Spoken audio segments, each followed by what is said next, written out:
Warmi, Walamabama, Jubagali, Nora Gadigo Mujin, Gurgawiri, Galgala Gui, Yaguna, Bariala, Banga Pujari, Gunyulu Yalom. The Sydney Opera House acknowledges the lands of the Gadigal, and we welcome you to Jubagali, now known as Bennelong Point. The Sydney Opera House honours our First Nations by fostering a shared sense of belonging for all Australians. And we pay our deep respects to the Gadigal people, traditional custodians of Jubagali. Welcome to the Sydney Opera House and enjoy the show.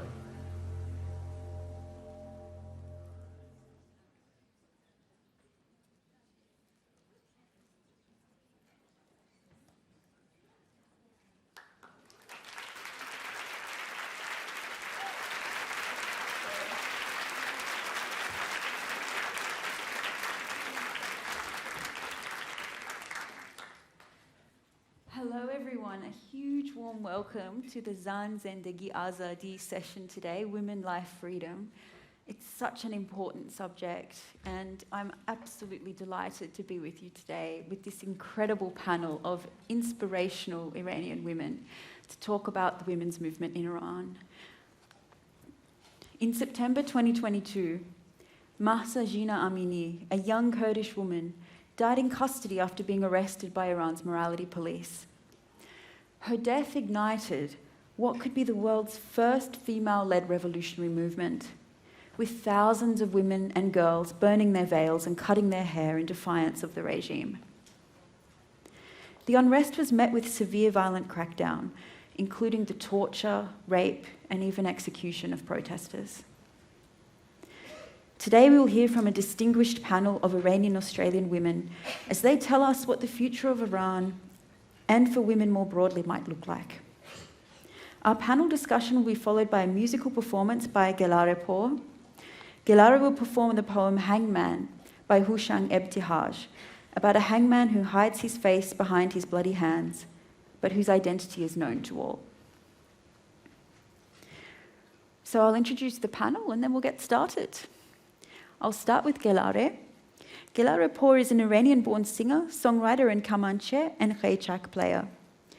Her debut album, Tanina Melbourne, was released in 2013, and she has since recorded a number of studio and live albums. Her most recent release, Gelareh's Garden, was recorded in May 2020 during Melbourne's lockdown. Gelareh received her Masters of Ethnomusicology at the University of Melbourne, where she conducted academic research into the lives of Iranian women singers in the diaspora, exploring the experiences of 7 Iranian female singers before and after migration. Gelareh will be launching a new album called Zouj later this year, accompanied by a national tour, as well as a new collaborative project called The Red Vacuum, to be performed alongside some of Australia's most renowned experimental musicians. We have next to Gelareh Shokoofeh Azar, who is an exiled journalist and refugee living in Victoria. She is the author of the widely acclaimed novel, The Enlightenment of the Greengage Tree, which I have here, which has been nominated for the International Booker Prize, the Penn Translation Prize, the Stella Prize, and many other awards. Shokoofeh has just finished her highly anticipated second novel called The Gulkoran Tree of Our Kitchen. I'm very much looking forward to reading that when it's released shortly. We also have Dr. Saba Vasefi, who is an award-winning scholar, journalist, poet, and documentary filmmaker, who also teaches at the University of Sydney. She is the Red Room Poetry's Writing in Resistance editor, and has also edited a transnational anthology of feminist poetry, which I have here. Saba's documentary films have been screened by the BBC, the UN, Amnesty International, and many others. She's a regular contributor at The Guardian on refugee issues, is the Refugee Week Ambassador for the Refugee Council of Australia, and is a member of the Committee of Human Rights Reporters. My name is Kylie Moore-Gilbert. I'm the author of The Uncaged Sky, a book about the 804 days that I spent in prison in Iran until 2020, so a couple of years ago when I came home.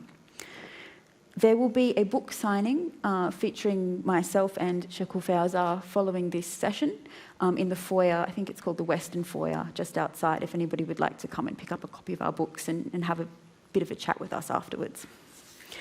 So, with no further ado, thank you very much to you guys on this amazing panel. We're here to talk women, life, freedom, and the women's movement in Iran. And I thought to start off, given that the three of you all grew up in Iran as women and migrated to Australia later in life, perhaps you could start, all of you, by telling us what it's like to be a woman in Iran, what it's like to be a woman in a society which is so explicitly unequal between men and women. And also, given what we just spoke about, what happened to Mahsa Jina Amini in the custody of the morality police, have any of you had any first-hand experiences with the morality police yourself? Saba, would you like to start? Hello everyone. عرض ادب و احترام به همه فارسی زبان هایی که اینجا هستین. Thank you so much for joining us today.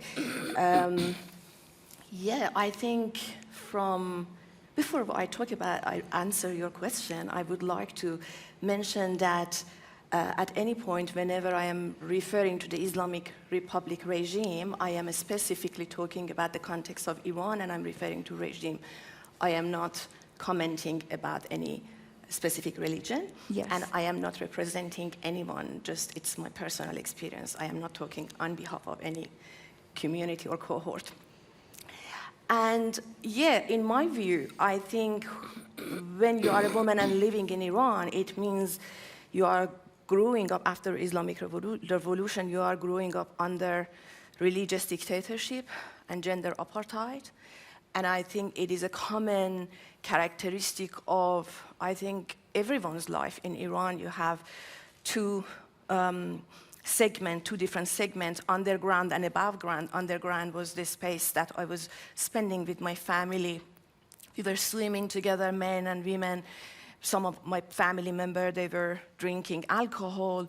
We were dancing, partying, but outside was completely different, and we have to, pretend something that we are not. And in relation to morality police, I think before I get into the age that morality police start to control me, in the education system, we have been dehumanized. We have been degraded by the educational institution. When, for example, my principal stayed in the entrance of the school with a scissor to cut whoever, just a little bit of hair that come out of the our veil, and she was cutting, and a day after she did to me and one of my classmates, I shaved my hair and I went to school, and they stigmatized me for a long time, for all over time of my in the school, that I'm a troublemaker. But I said I don't have a hair to cover anymore, but they summoned. Which is quite a radical step for a schoolgirl, I'd say, actually. Yeah, and for a long time, I was, while I was in Iran, because I truly lost my identity, through manipulation and gaslighting, constant gaslighting and manipulation. You lose yourself, who you are really. But later on in Australia, I could theorize my restlessness and why I was troublemaker, and what is the characteristic of being a troublemaker. Because whenever it's power, suppression, there is resistance. Therefore, it was a very normal reaction. And because I grew up, just in an artistic, musical family, and always the contrast was so visible for me, always there was so many questions in my mind that no one was willing to respond. And later on, yes, like so many people, morality police arrested me with my brother alone. And even when I become a teacher in the university, Basij or Anjuman Islami, they were following me, they were recording me even outside of the school, university building, why you are not why you are not praying during the prayer time, why you are sleeping, you are rolling up your sleeve while you are teaching, and your students are seeing your wrist, and so many other things. And I remember, because I had a longer hair, and they were constantly, bothering and harassing me. You are showing your hair. I cut my hair and I bleached my hair. And at that time, it was very controversial for so many feminists that I bleached my hair. It was blonde, just what sort of feminist you are with a blonde hair. And, but I was, in my view, it was my resistance. My bleached hair, it's a dead hair. It is not alive. Why? You are still monitoring and, just trying to control my hair if there is visible. They are dead, they are not alive. But it was as I said, later on I realized wherever is power, power relation, hierarchy of power, resistance is normal, not abnormal. So at any case, if you are resisting in your own term and in your own way, and if anyone told you you are abnormal or you are a troublemaker, don't doubt yourself. That person is gaslighting you.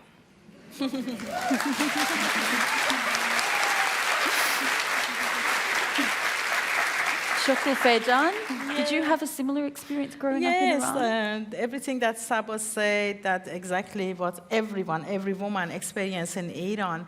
I can maybe share one of my specific experience. One day I went to the city. I mean, when you walk out of your house, you definitely should think of how to cover your hair, how to cover your body, have a pants and everything. Otherwise, so definitely moral police come and arrest you. So that day I remember it is one of the days that they arrest me. So hundreds of times I think they arrest all Iranian women. It's a very common experience in Iran for women and girls. So one day I wake up and then I cover my hair. I had my manto. Manto is a long dress or uniform that you must wear. And I had my pants. But as soon as I went to the, one of the Tehran's square is called Half Hose, morality police came to me and said, your manto is short, come in. So I went to the car, I sit in the car, and then they took me to one of the horrible Sepas. Sepa is Revolutionary Guard. Yeah, Revolutionary Guard, yeah. Sepa's underground place is very famous in Tehran. It's Half Hose underground, they call it. So, and they kept me for one night. And I remember in the cell, I was with some sex workers. We talked about life, and we talked about why they arrested us. All of us had a scarf and manto, but some was maybe shorter than another one. But anyway, for one night they kept me, and in the next day was interesting because I told them I'm journalist. So when you say I'm journalist, so they think, okay, she's loud, so we should be careful. So, and then next day they interrogate me that, do you talk a lot? Because I said, okay, there are so many things in this society, you don't care, you only care about our hair or our, manto, and they said, you talk a lot, you are so loud, and if we make decision right now in this room that we want to make you free to go back to your life or put you in the jail, what's your choice? I said, I don't have any choice. My choice is in your hands, so you should make decision. So in the end, they said, okay, we leave you go. But next time they got a declaration. Yes, they asked to sign something that I promised to be a very good girl. Next time, have a longer manto and, cover my hair. And that's so rubbish, but it's every day it's happen. And it is really torturing you when you're living in Iran. When you step out of your house, you should think of every single part of your body that, is it enough cover or not? So, and I think all women have the same experience. And what about you?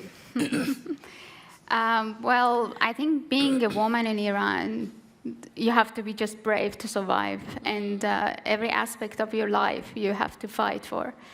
I think all of us were lucky to come from families who had a different mindset, and they weren't weren't as religious as and controlling as the government. But again, we all had a chance to go into the society and somehow find our role in the society. But again, we had to fight every day for it. So for me, as a woman artist, I had to fight even more because I was a singer and I couldn't sing as a soloist. I have to be in choirs. My voice always had to be covered by male or female singers, and that's unfortunately still the case in Iran. And that's the law. That is actually women are not allowed to sing solo nor dance in public. Is that correct?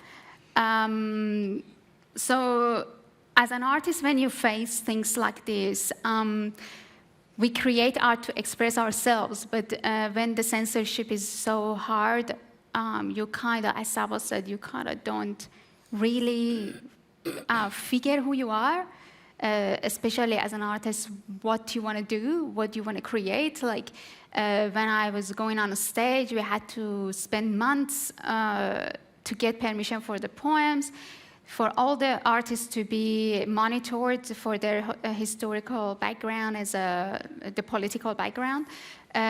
We had occasions that the second night of our concert was canceled because somebody's like ankle was shown on the stage, Wow. or some hair was out. So when I moved to Australia after 2 months, I was able to compose and sing while at the University of Art in Tehran. I was one of the few girls who could study music because it's a very male-dominant industry.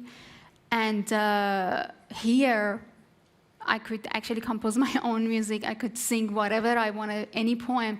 Like now, when they tell me, what do you want to play, Gela? I'm like, I don't know. I decide on the stage. So while today I did say what I'm singing, but what I mean is you could not be improvising, you could not be yourself on a stage, you had to just follow what they were aligned to do. And even after that, you would have been, again, some sort of questioned. Like I remember I was on a music contest and it was very stressful. It was my first ever one. I was really young. I was standing to get in. Did you see our experience getting in? Everyone was looking after us. Even how gentle our sound engineer was to put our microphones on. When I was getting in, it was this covered woman who said, when you sit, so when I play my instrument, I sit like this because my instrument has to sit here. And she said, just here, before getting on the stage, she said, when you sit in a way that no one sees your middle. And I was dead. Like, there's nothing left in me to play. I did win something, but I played it's one of my worst experiences. But these little things. Yeah. It's not just that word. We lived it. It was every day of our life. And yeah, I think all women are taken hostage in Iran and being tortured in their everyday lives. I can add, I think the worst thing is not just about how to wear. It's about that you, after a few times being arrested or being controlled, you learn how to censor yourself. This is the horrible side of morality police or any kind of censorship in Iran. I remember first time when I came to Australia and I want to start writing my novel, I said, okay, you don't have English language, okay, but you have freedom. And then during of writing, I just felt that I'm censoring myself. There is no more Wazarat Irshad. What is Wazarat Irshad? Ministry of Culture, or to censor you, to control what you are writing. And it took me like 5-6 months to psychologically work on myself and write without censorship. And it felt magic, it felt amazing, and thanks to freedom of speech in Australia. Yeah. That's wonderful. And I'm reflecting on what both of you said just then, and I'm wondering what, maybe you could expand on that further, all three of you being in exile, and all three of you are artists in different genres and in a different kind of way. And Iran still very much informs your art and your creative expression. But being in exile, there's a disconnect, from the homeland, from the motherland, from the source of this culture and this art. And in a way, you're freer because you have that freedom of expression. But also, Gelareh, you're performing traditional music with traditional instruments, and you're disconnected from that scene now. And likewise, writing about Iran or producing documentaries about Iran, there's a barrier there now. Has that been a struggle for you since migrating out of Iran, or is the trade-off, the freedom that you get in exchange, worth it? For me, content was not limited.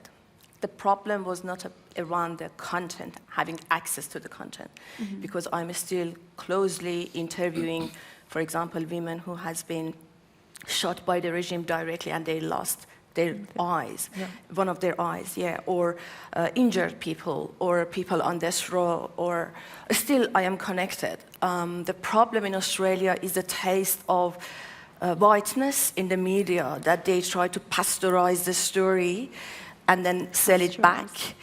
And sometimes it is not the story, the harshness, the tragic is not something that they want to focus on. And I think it is sad because we have underground freedom of expression in Iran, and people, they are risking their life in order to produce new form of knowledge by recording through their phone, by writing, by, for example, like what Sherwin Hajipur made, a song. And they are sending us through very restricted internet, and then what you see, for example, at the end of the day, New York Times write, the sake of this protest is because economic issues. Yeah. Guardian is writing, they are looking for reform. Associated Press describe Baluch people exactly in the same language that the state-run media used to describe that. Exactly. And I think from my point of view, what they are going to do inside Iran through their mobile phone, with the restricted access to internet, they try to deterritorialize the territory of religious dictatorship and gender apartheid in a way to destroy all those norms and re-territorialize it. It means redoing that territory by, by constructing their territory in their space in their own terms.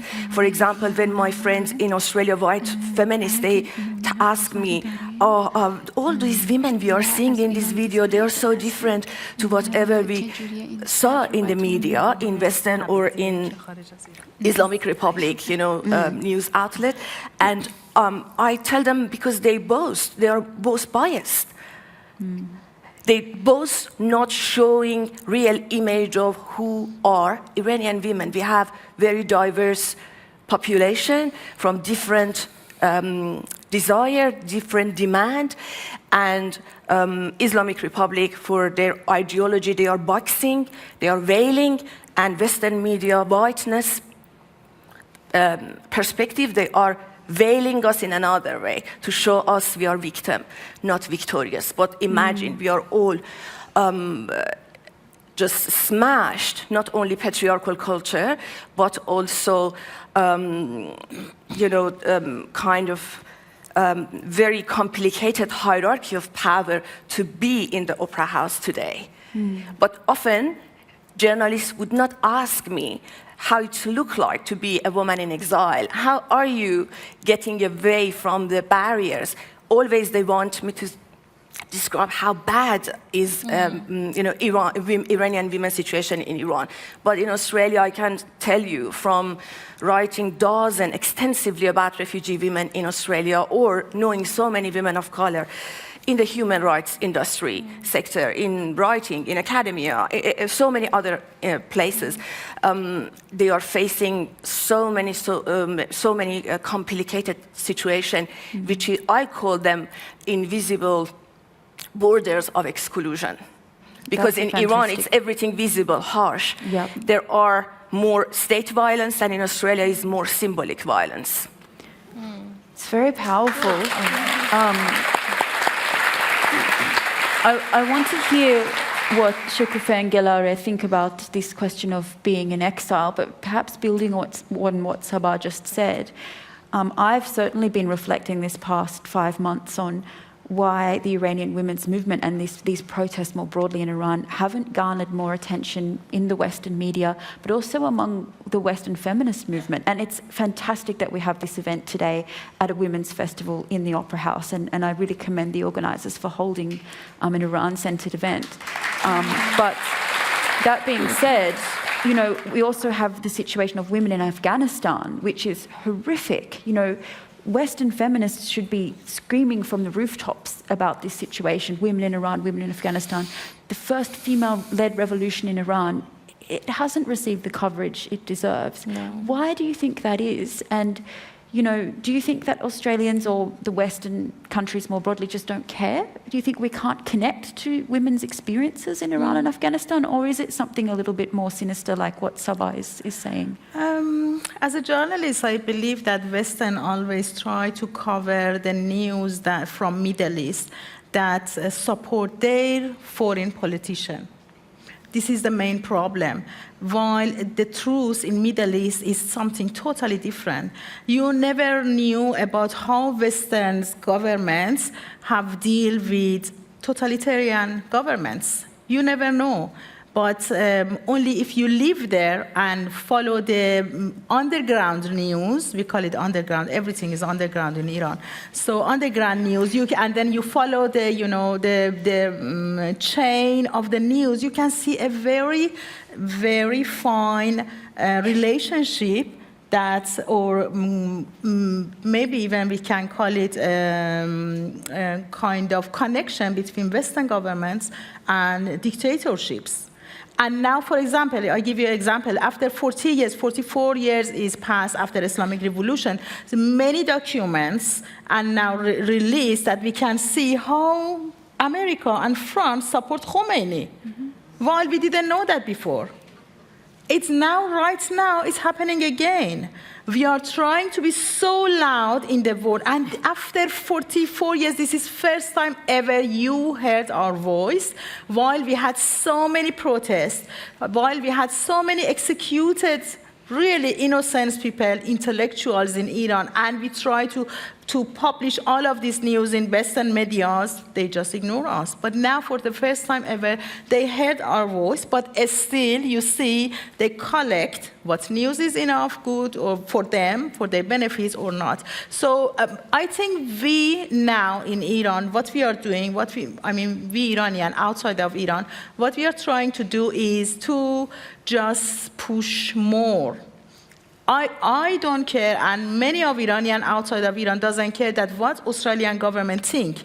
What we care is how we can push them to accept, to negotiate with Iranian exiled opposite leaders. This is what we want. We want they stop negotiating with Iranian governments. So what we need is we should be more strong. Until the Western government understand they have no choice but seeing us and hearing our voices. This is the only thing that I think we can do. Gelareh, do you want to add anything there? Well, I think this guy's covered it all. Well, okay, what about I we can go back talk to this idea of being a musician in exile? Yeah. How has that impacted the practice of, what is quite heavily influenced by traditional Iranian music? And has the freedoms that you've gained, I guess, being able to perform as you like here in Australia, balanced out that disconnect that you've experienced? Since moving to Australia, I gradually, and then today, I'm not playing traditional music anymore. I'm proud to use Persian poetry when I sing, and I feel so lucky that we have that amazing resource in Iran. And I just hold the instrument which is from Iran, and I grew up with, and I'm so lucky that I learned music in Iran and also in Australia. I found so much benefit in being in Australia as a musician, to be exposed to musicians from all walks of life with all different experiences, listening backgrounds. And the funny thing is, again, in nature of finding your voice, I grew up playing a music that the main characteristic of it is improvisation. But because of all the controls that I was under, not even just in school, it's just exactly that self-censorship, I was never able to improvise, but being studying for years in Iran. As I stepped to Australia, I started finding myself, I'm improvising. This is the thing I meant to do, but I couldn't do it back home. The disconnection is very difficult, but again, like Saba said, and my problem is the way that exile artists are presented in this country. We are exhibited, we are pigeonholed, we are tokened, and we are named, we are labeled. So when I play music, I don't call my music anything. I don't have a genre. I play music, and I'm a musician, and it doesn't matter where I'm from. at this stage, I am sitting here, I'm playing what I experienced till today, and I'm influenced in this room by this talk, by everyone in this room, and this is what's happening. But unfortunately, we have learned to label everything. When we go to music shop, everything's labeled. We're called world music, which is ridiculous. Like, I don't understand. Like, what is this? We're called multicultural. Like, what are these words? Like, these are the things that are separating us. This is what makes me not always stay an emerging artist. I can never reach there because I'm from somewhere else. But no, Australia is made of all of us. We play Australian music. You make Australian movies. You write Australian books. And we all make these things by our experiences. You experienced 2 years of horrific life in Iran, but what you made is an Australian book. You know, but we're always after these discriminations, unfortunately, that stops every one of us from having the right audience. It closes our audience's hearts. It actually stops people from being open-minded and experiencing new things. Because if it's written on a poster, Iranian, Australian music, blah, blah, blah, blah, blah, and you're like, I'm not sure if I'm going to like this. Like, am I going to go see this, really? You're being pigeonholed very much from the beginning. Yeah, so I think that's the only problem. And I think we all experience it in different ways. And it's not healthy for musicians and makers and our audience and our society. So I'm hoping we can get rid of these names and just be. Amen to that. I got the clap. Echoing Gelareh and Shokoofeh, whoever tried to silence me, to put me in my place whenever I am talking about gendered racism. And I have another case study, another example, new example. If you have a look at Refugee Council of Australia, there is a fact. After 40 years, Refugee Council of Australia came to the realization to recruit first a person with refugee background and a female. After 40 years. Yeah, gendered racism does not exist. It's only, What are you talking about? You know, just be thankful, grateful. I remember, let me to say something funny, not really serious. I was in an event in the Parliament House. A white woman, she came after the event, and I was drinking champagne.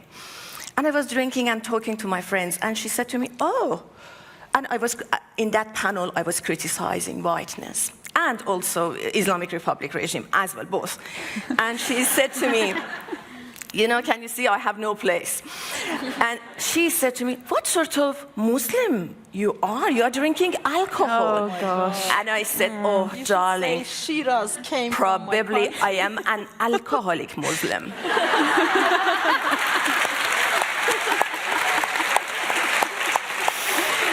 I mean, I don't know if you heard that. What did you just say, Shokoofeh? Yeah, I just said that Shiraz wine come from my country, from city Yes, Shiraz. Shiraz is a city in Iran.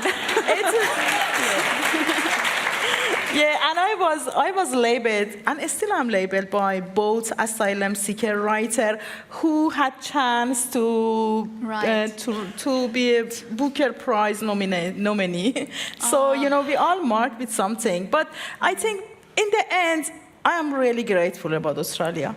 As I wrote it in my first page of my book, I thanks to Australia's democracy, I thanks Australian people who lets me live in this country as a both asylum seeker, as an ex-journalist, as so many things. And this opportunity of writing without censor was like heaven for me.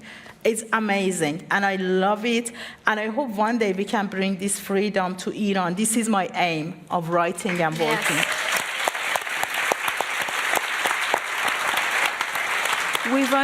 We've got about 10, 11 minutes of discussion to go. I should have said at the beginning, please send in your questions via Slido. We'll have about 10 minutes of Q&A toward the end. So if anything that we've brought up so far is of interest, please send in questions and hopefully we'll get to some of them in about 10 minutes' time. Given we're short on time, and I think we could just keep talking for 3 hours, to be honest, because I have pages of questions here we're never going to get to. I think all four of us are very hopeful that this revolutionary moment that we're seeing right now in Iran will lead to, at least in the long term, meaningful change and hopefully the downfall of this repressive gender apartheid regime. What role can you see women playing in the future of Iran? If Iran, or when Iran is to be free, how do you see women stepping up and shaping this country for the better in the future? What do you hope to see in the future for Iran? If I may start, Saba is all right. So we already changed a lot. So this revolution, we call it revolution. We don't call it, movement or something. We had movement before in 44 years, but this one is revolution because already changed many things. For 44 years, no women even tried to take her scarf and walk in the street. But now, if you go to Tehran or many cities, as we see in social medias and underground news, we see so many women walking in the street without manto, without a scarf, and this is a revolution. Mm-hmm. We already made so many changes. We banned our compulsory hijab in the street, and we danced, and always said our revolution is revolution of dancing, making love, laughing, singing, because everything is forbidden in Iran. And for 44 years, just imagine that all of these emotions are compressed inside of us, and suddenly make what is the word in English? Explosion, yeah. Explosion, and first kiss in a street in Tehran, it was so beautiful. It's look ordinary for you, but it is revolution for us. It took us 44 years of fighting to be able to hold our boyfriend's hands in Tehran or any cities, to kiss it free, to just feel, I want to dance in the street, and I dance. I want to sing, and sing in the street. And all of this sounds so simple for you, but every single of these acts are like revolution for us. So I believe we already made change, and this regime is already dead. This only stinky body is left, and we will bury it soon. Yeah, very soon. That's great. In my point of view, I think this revolution is not the beginning of the journey for women. Women are fighting this fight for over 100 years. Yeah. And they are getting more experiences, and even, hopefully, we get rid of this fundamentalist and terrorist regime. We get rid of them.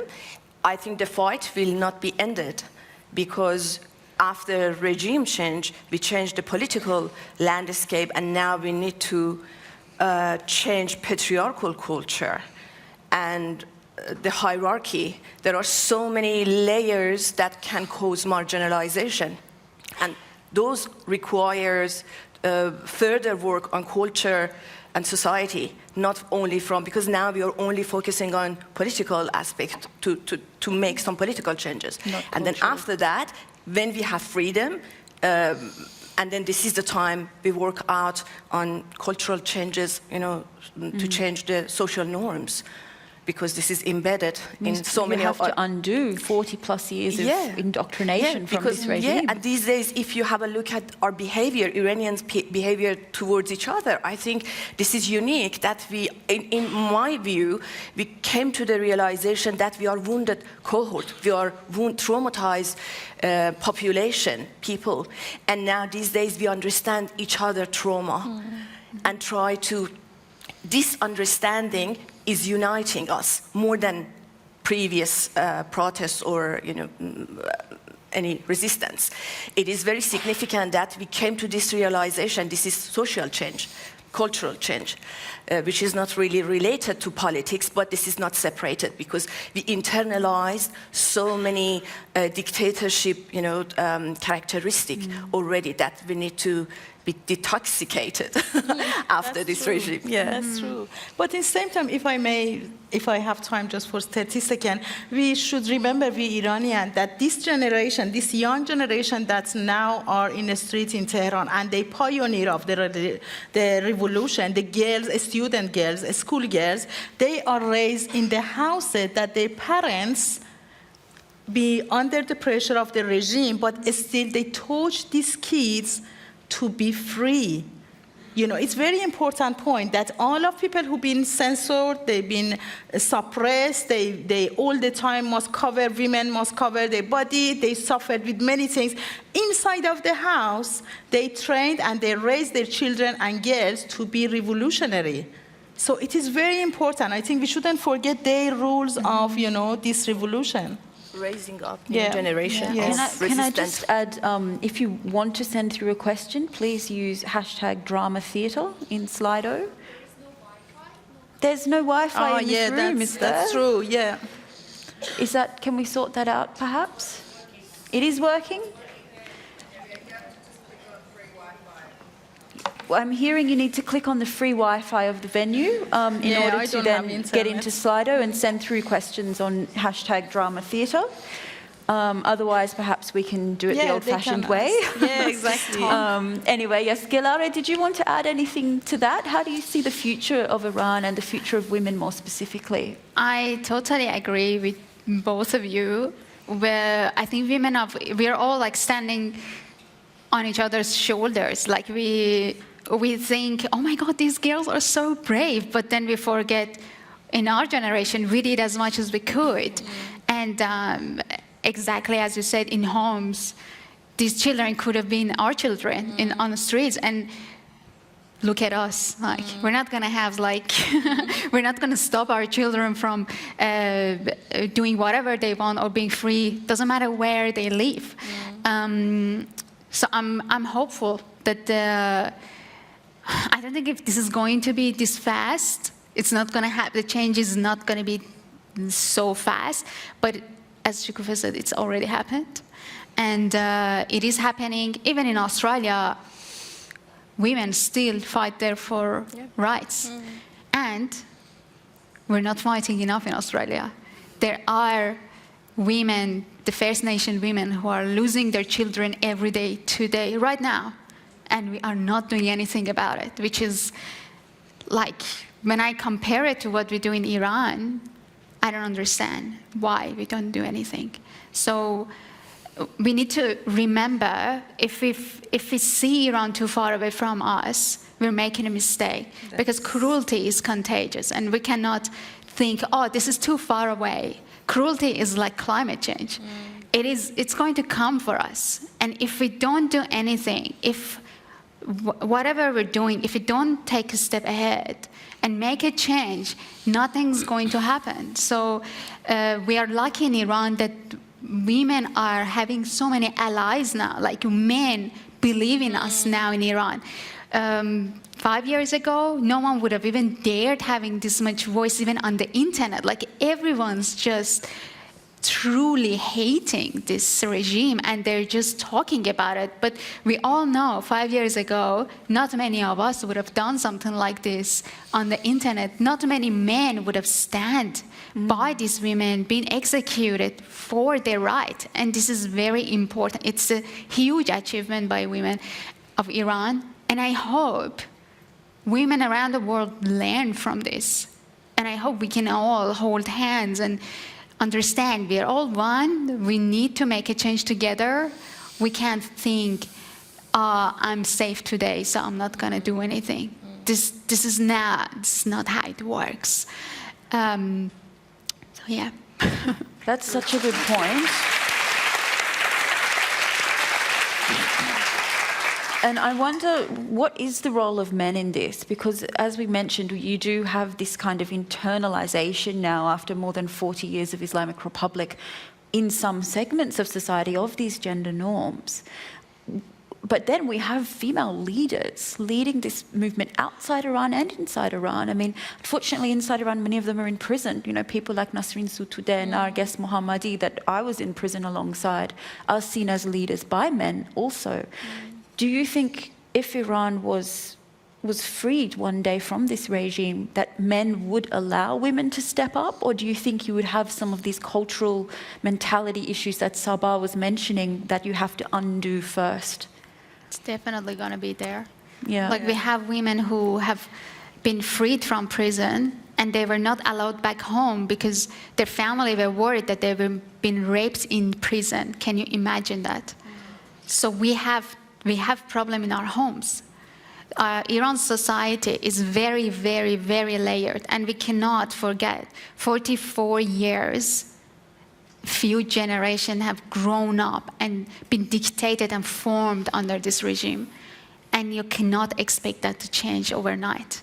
So the change is here, it's happening, but it's gonna take time. Yes, there's so many men who are women's allies. They are going to stand by them, let them do what they have to do to make the change, but there will be men. We see so many men who are producing art, so many things for women, but because they are men, they actually don't even step ahead to, show their identity, because they're like, this is women's revolution and I'm only here to support. So there are men like that. But yes, if I may add, I totally agree with you, Gelareh. But at the same time, don't forget that this revolution already is like a university to us in Iran. Men are learning a lot from this revolution. Girls are learning, even older generations are learning from this revolution. There are so many things happening in Iran every single day. Everywhere is protest, schoolgirls unveil and coming to the streets and dancing, and like Ekbatan girls danced just 2 nights ago, and boys are supporting them and men are supporting them. And we shouldn't also forget that people like, as you mentioned, Nasrin Sotoudeh, when she arrested, her husband stood for her, and then her husband also was in the jail. So that we have so many examples of these people. As you said, Iran is an ancient country and multi-layered country, and so it never happened in one night, but this revolution already is, to me, is like a huge university for all generations, and they are learning a lot from this. They are learning how to be democrat, they are learning how to be equal, and even rainbow groups, what you call it, different gender or people, even they have voice now in Iran, which was 2 years ago, it's never happened. We had we couldn't hear even a single voice from them.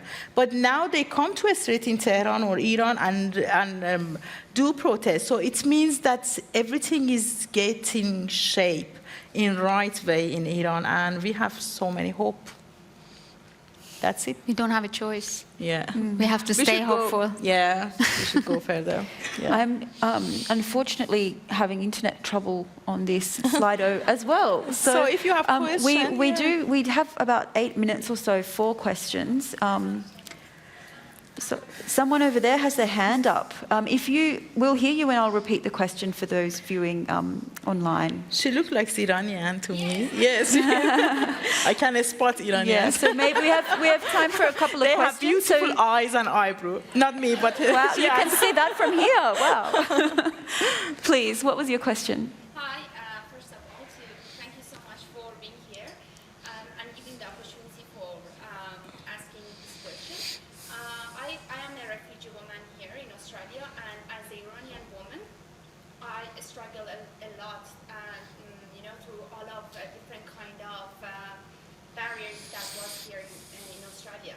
So what do you think that needs to be done by politicians here in Australia and Australian community for Iranian women who have been escaped from Iranian regime and they are here in a free country like Australia?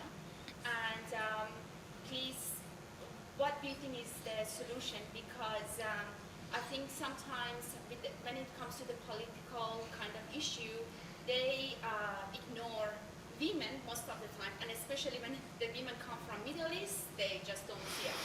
As you call it, invisible, I love that, because that's how exactly I feel.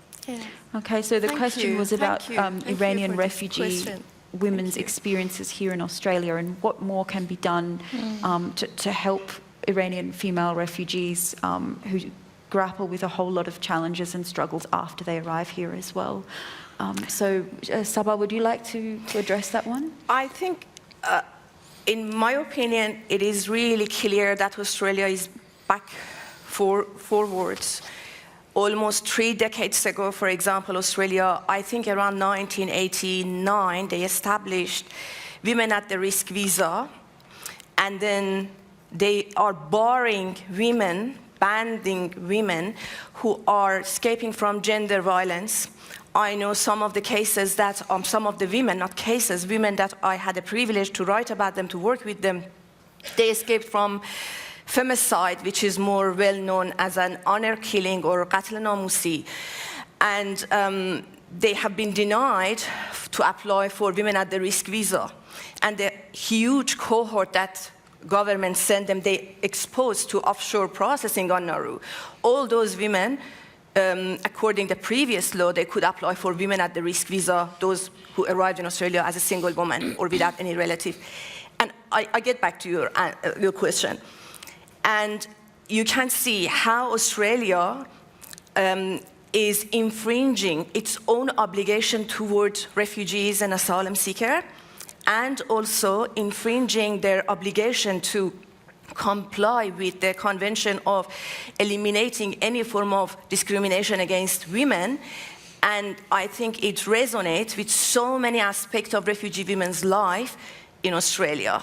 And those who are, after a decade on limbo, they are more visible, they are more recent. But I can assure you that there is several stages for migration and displacement, and the stereotypical view boxes you in one stage, and if you are marketable refugee, you get the chance to be heard.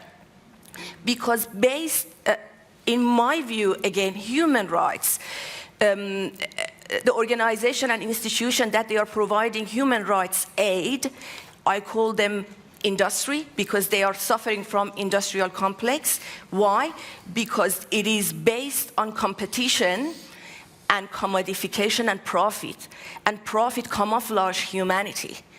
That's why someone like you is in the margin of society. That's why we are constantly hearing from refugee men. And they think after, fleeing from Supreme Leader of Islamic Republic of Iran, and now we have Supreme Leader of Refugee Discourse, for example. And my suggestion, for a long time I was criticizing, because I was younger, and now you can see my gray hairs. And I was younger, and I was unfamiliar with society I was living. And I learned to avoid further suffering, because I was suffering a lot. I'm still suffering, but I learned, instead of I dedicate and waste my energy and stay with hatred, exclusioners, what's the other word? Cold namers. I identify humanity lovers, and I stay with them, and little by little, like a child, I try to make little changes, rather than thinking about, oh, this is Western democracy, human rights, what are you talking about? No, the roof of freedom is too short for a few population, for several population. When you accept it, when you comprehend it, when you identify that one, you will find safe place to stay along with humanity lover and make changes to talk about distributive justice, the justice for everyone. Not only you see every day one refugee person always is in the media, that particular person receives so many support, while so many other people left out, lonely, and they are suffering in loneliness. That's why distributive justice was the core of my work for a long time, and I'm just trying to learn how can I execute it. And I'm so privileged. At the end of the panel, I can see Chip over there. Chip is a director of this conference, I would like to acknowledge that this event is the first event that has been organized for women life freedom in this big scale. And immediately after the revolution, Chip was the first person who approached me ages ago, a few months ago, to organize this panel. Would you like to... Yes.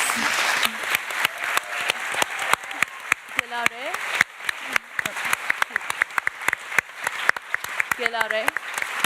Thank you, Chief. Thank you. We're almost out of time, everyone, and Gelareh is going to quickly set up for her amazing musical performance that we'll hear very shortly. Yes, we have literally 1 minute. Is your question a very short one? Yes, I know, Kylie. I asked you before when I met you, the only reason I ask again, because I want everyone hears my question. Okay, very quickly. Very quickly. I've been an Australian citizen since 2000, but as you know, if I go back to Iran and something happens to me, there is a big difference between me and you because you are born here. The Australian government doesn't do anything to rescue me because I was born in Iran. So what's your answer to that? She has no requires an answer of 10 minutes. But I would also add that the Australian government did very little for me as well until my situation became public and people started to campaign for me in the media, for which I'm very grateful. And, you know, at the end of the day, sunlight is the best disinfectant. Shining a light on these issues, whether you be a dual national or not, has been shown again and again to help people who are in trouble incarcerated abroad. But yes, absolutely, we need to be doing better. And I think that's a theme that we've heard from all of our speakers today about the refugee experience in Australia, about our support more broadly as a society and in the media for the Iranian women's movement. We here in Australia can do more and we can do better.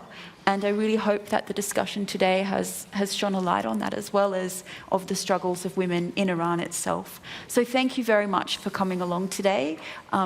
We really value it, don't we? It's really big for all of us. Thank you. Thank you.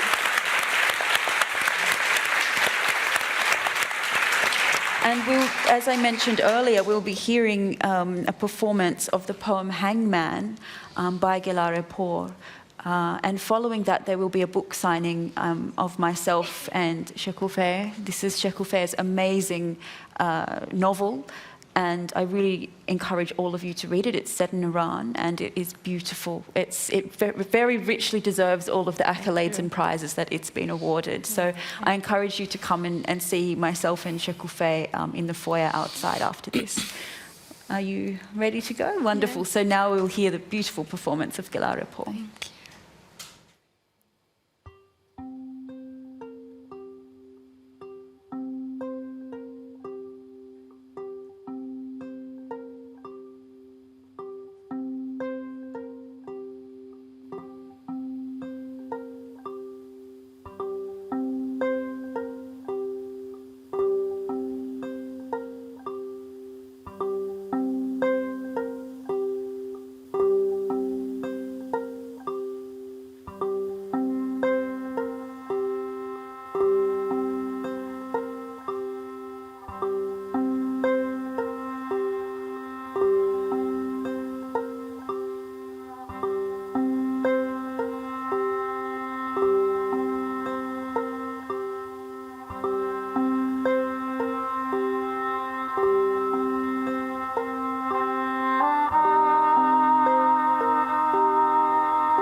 زن، زندگی، آزادی.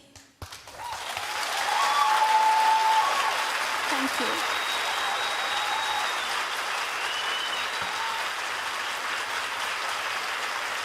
Thank you.